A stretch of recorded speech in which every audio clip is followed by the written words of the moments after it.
আসসালামু আলাইকুম রহমতুল্লাহ। হঠাৎ করে কিছুদিন আমি আমার খামারে সময় দিতে পারি নাই। কিন্তু একদিন আমি খামারে ঢুকে দেখি যে আমার একটি পাখি অসুস্থ।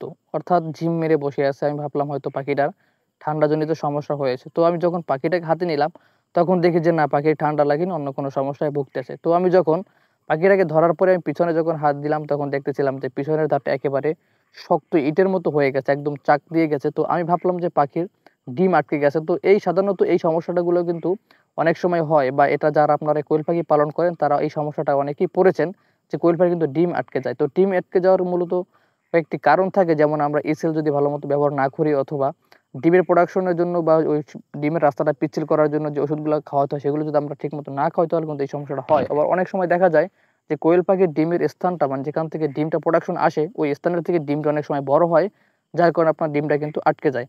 তো যাই হোক, আমি এটা ভেবে অনেকটা চেষ্টা করেছিলাম যে আসলে আমার পাখির যেহেতু ডিম আটকে গেছে, তাহলে ডিমটা আমি কীভাবে বের করব, সেটা নিয়ে আমি অনেকটা চেষ্টা করেছিলাম। তো আমি চেষ্টা করতে করতে এক পর্যায়ে দেখা যায় যে আমার পাখিটা কিন্তু মরে যাওয়ার অবস্থায় চলে যেতেছে। কারণ ওর পেটে আসলে যে ডিম আটকে গেছে, এটা আমার ধারণা, কিন্তু মূলত ওর পেটে ডিম আটকে নাই। ওর পেটে এমন একটি সমস্যার মানে সম্মুখীন আমি হয়েছি এটার মাধ্যমে, যেটা আমি এর আগে কখনো হইনি। এবং যারা এই পাখি, আমার জানা মতে আমার পরিচিত ২-৩ জন আছে যারা ২-৩ বছর ধরে পাখি পালন করেন, তাদের কাছে আমি জিজ্ঞেস করলাম, তারা বললেন যে না, এই সমস্যা আমরা কখনো পড়িনি। তো মূলত পাখিটার কি সমস্যা হয়েছিল সেটা আপনাদেরকে ভিডিও শেষে অবশ্যই দেখাবো।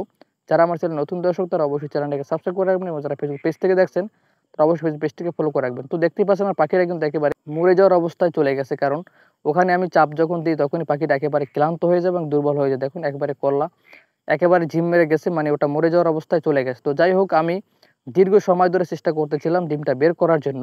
কিন্তু ওখানে আমি দেখতেছিলাম যে হাতের উপর দিয়ে হাতটা যখন টেনে দিলাম, তখন দেখতেছিলাম যে ২ থেকে ৩ টা ডিমের মতো গোল, গোল হয়ে গেছে। তো আমার সম্পূর্ণ ধারণাটাই ছিল যে আসলে মনে হয় ৩ টা ডিম আটকে গেছে।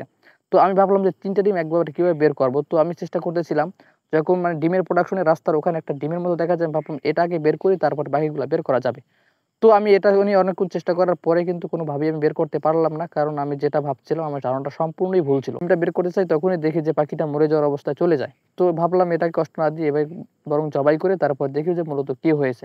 তো এই পাখিটাকে জবাই করে নিলাম। জবাই করে নেওয়ার পরে যখন আমি পশমগুলা ছুলতেছিলাম, তো আপনারা দেখতেই পাচ্ছেন যে ২ থেকে ৩ টা ডিমের মতো কিন্তু গোল, গোল উপর দিয়ে দেখা যায়। তো আমি যখন ব্লেড দিয়ে এটাকে পেটটাকে আমি ফাড়ি, তো ফাড়ার পরে আমি দেখলাম অন্য রকমের একটা দৃশ্য, যেটা আমি কখনোই ভাবিনি যে এরকম হতে পারে।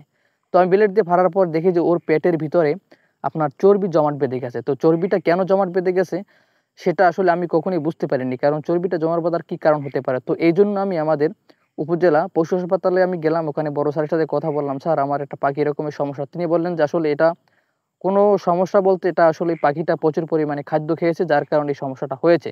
এটার জন্য কোনো আপনার অন্য কোনো অসুস্থতার কারণে হয়নি। কারণ ও খাদ্যটা বেশি খেয়েছে, যার কারণে এটা হয়েছে। সকলেই আমার জন্য দোয়া করবেন এবং খামারের জন্য দোয়া করবেন, যাতে আল্লাহ তাআলা আমাদেরকে এই সমস্ত বিপদ থেকে আমাদের খামারকে হেফাজত করেন। সকলেই ভালো থাকবেন। আসসালামু আলাইকুম ওয়া রাহমাতুল্লাহ।